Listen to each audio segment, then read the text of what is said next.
Good day everyone, my name is Mark Trice Endeves. And ngayon i-explain natin kung ano yung reason bakit ko pinalitan yung ibang design for this activity or this page.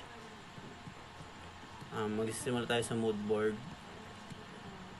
As you can see naman po, makikita nyo pa rin yung puti or yung rectangle. And sa image din, makikita mo yung white. Dapat transparent yan. Hanggang dito sa sa navbar or ano ba tawag dito?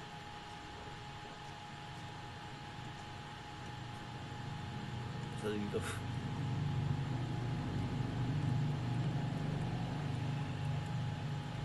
And naglagay po tayo ng ibang color to make it light, hindi masyado masakit sa mata. Iniba din natin yung design dito, which is online, for green for online, yellow for warning, and red for offline.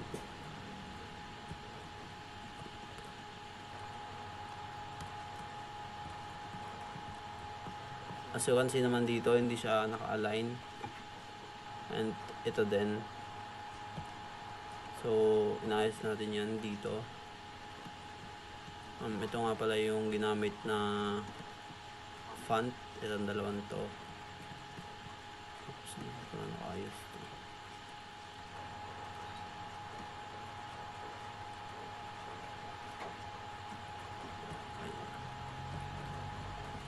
Pilitan din natin yung icon dito, which is user.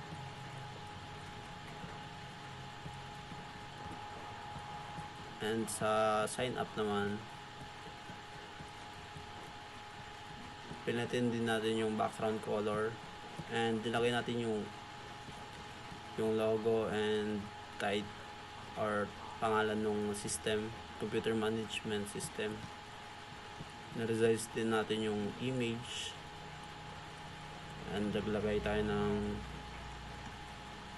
text. Same lang sa login. Pinitan yung color, nilagay yung image na icon and the name of the management system. Dito naman tayo sa dashboard.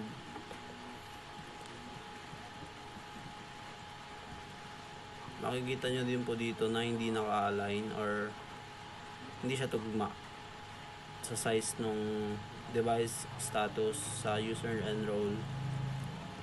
So inayos din natin yun, pinantay natin para mas organized tignan.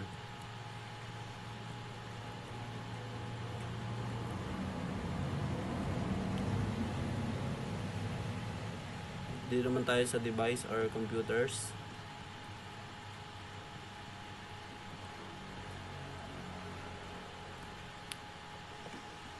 Makikita din natin dito yung sa grid, hindi siya pantay. So, inayos natin siya.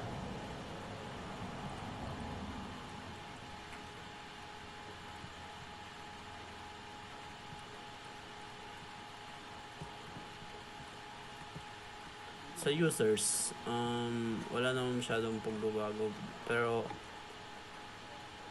naglagay tayo ng edit button para mas akma sa management system.